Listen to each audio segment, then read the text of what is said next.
Hello guys, magandang araw. Meron tayong DVD player. Ito ay Pinsonic.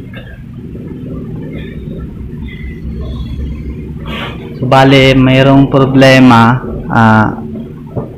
Ayaw mag power on, so no display siya. So saksak natin.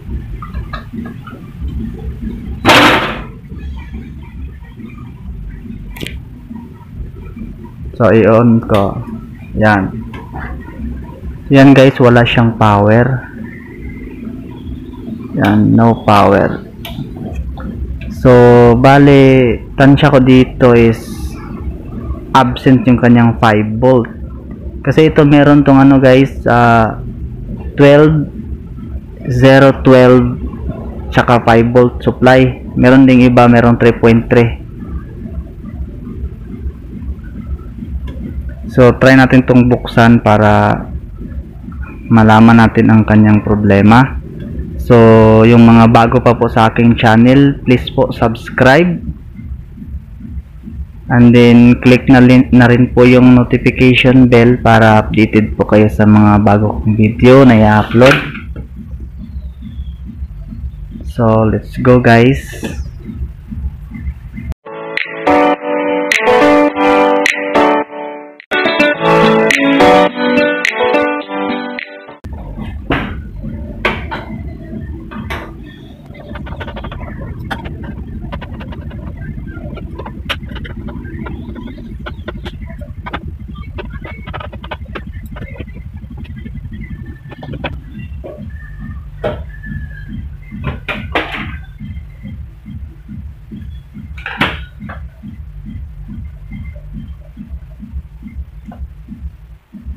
So yan guys, nabuksan ko na. Ito yung kanyang power supply. Meron siyang, tanggalin nga natin. So yan, nakikita ko yung 12 volt, positive 12 volt, ground saka negative 12 volt, saka 5 volt at saka 3.3. So meron siyang 3.3 guys. So pero base dito sa kanyang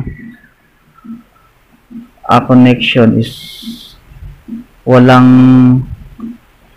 kulang ng dalawa. So ibig sabihin yung 3 volt nito is wala, 3.3 volt wala.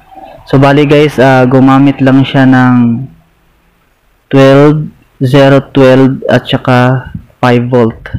So 5 volt lang yung meron guys, yung 3.7 wala. So yung check natin tong supply na to kasi wala siyang display. So ibig sabihin automatic wala yung 5 volt. Pero kapag merong 5 volt tapos nakadaan dito yung 5 volt, ibig sabihin yung mainboard na to yung sira. Kapag meron tayong mainboard na ganito, i-replace natin kaagad para madalian lang ang gawain, hindi tayo matatambakan. Then guys, meron pang naiwan na tape. So ibig sabihin nito is ginamit to at biglang namatay.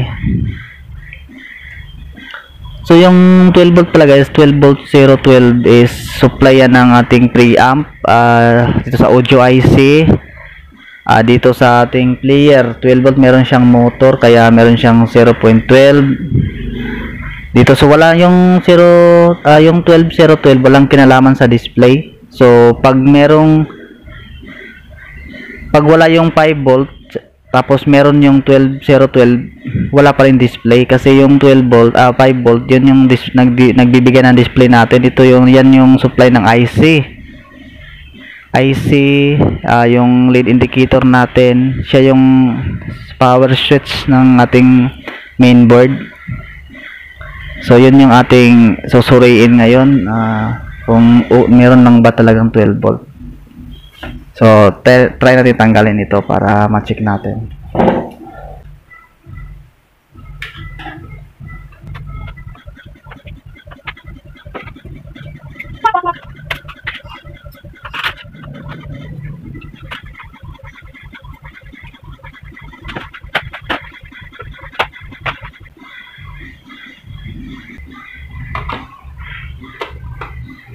So yan guys, yung 12 ground, saka 12 ground, 5 volt.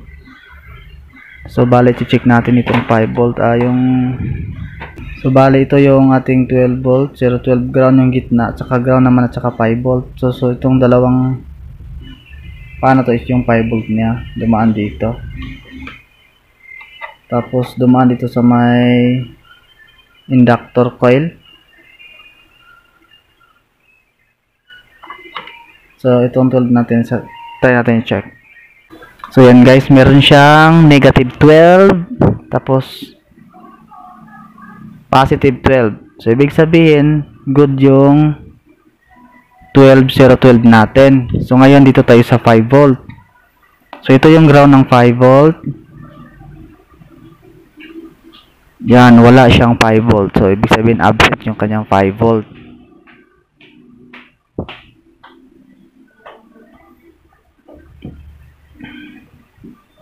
So susundan natin gagawin dito kasi wala naman siyang 5 volt. Susundan natin to kung saan siya galing. Itong 5 volt na to. So yan, konektado yan sa 5 volt. Ito lang linyang yan. Tapos dito wala din. Tapos ito yung coil natin. So try natin dito sa kanyang gitna. So yan, meron siyang 5 volt dito. Tapos pagdating dito wala na. So malamang itong inductor coil na to putol. So ibig sabihin guys, itong inductor na to is posibilidad dito nga putol kasi meron naman dito, meron 5 volt naman. Yan, meron siyang 5 volt dahil 5 volt ito. So dito, ito yung inductor coil. So ginagawa nito is nagbo-boost siya ng amperahe. So halimbawa 5 volt dito, 5 volt, meron siyang 500 milliampere, 5 volt tapos 500 milliampere. Pag dumaan yan sa coil, magiging 3 ampere na yan o di kaya 2 ampere. So mayroon siyang lakas para mag-supply ng, kasi marami siyang sinusupplyan, hindi pwede hindi siya idadaan ng inductor coil natin kasi hindi niya kayang mag-supply pag mahina yung amperahe niya. So ibig sabihin, dinaan sa dito, merong 5 volt. Tapos pagdating dito, wala na. Hindi natin pwedeng i-direct yan. Pag i-direct natin yan, merong 5 volt pero mahina yung kanyang 5 volt, hindi siya makaka-supply ng maayos sa mga IC natin. So ngayon, check natin itong inductor coil niya, baka putol, papalitan natin.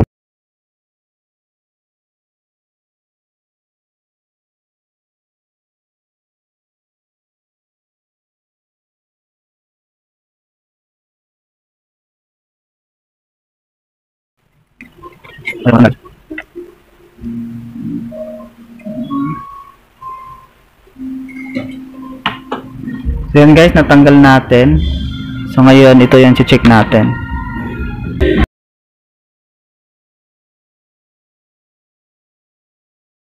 Reading yung ating tester guys. So ibig sabihin putol ito. Yan, kahit anong gawin natin dyan, wala talaga guys. Yan. So malaking problema dito is putol talaga to. So ngayon, hanap tayo ng ganito guys.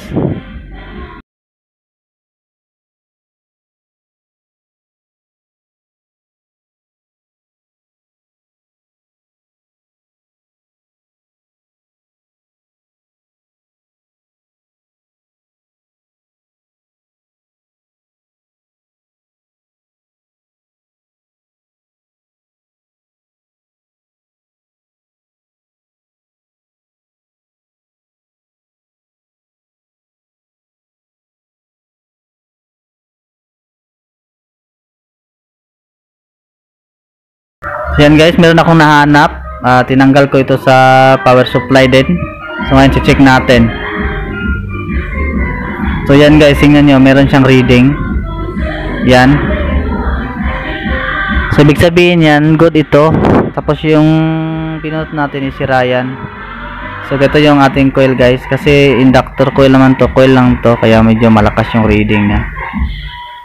Malakas ang palo kasi continuity lang to.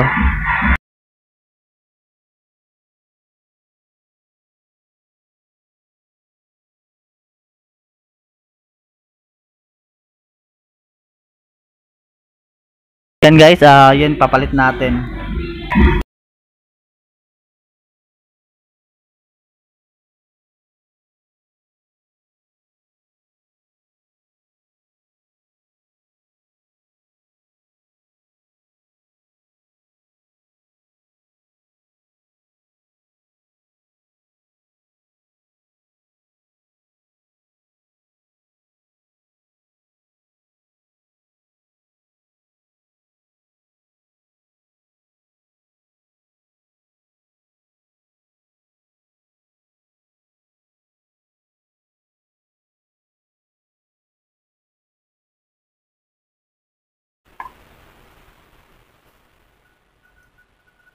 So yan guys, nabalik ko na yung ito, sira ito. So bale, ito yung makuha natin yung sira. Yan. Sira ito guys. So ngayon, check natin ulit kung nandito na ba yung 5 volt niya kasi napalitan na natin. Pero linisan muna natin.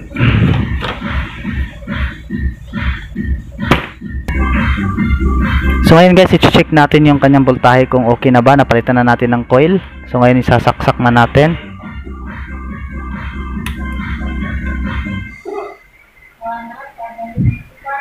So ayan guys, sinaksak ko na. I-check natin kung meron na ba siyang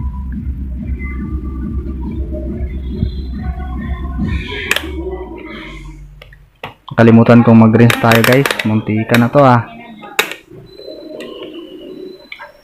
So yun guys, yan meron siyang 12 volt. Ibig sabihin yun, yan yung negative 12 volt. So ngayon, positive 12 and then 5 volt natin. So yan guys, meron na siyang 5 volt. Kanina wala tong 5 volt. So karon napalitan natin ng coil, inductor coil, nagkaroon na siya ng 5 volt. Yan. So ngayon, ibabalik natin kung magkakaroon ba siya ng power.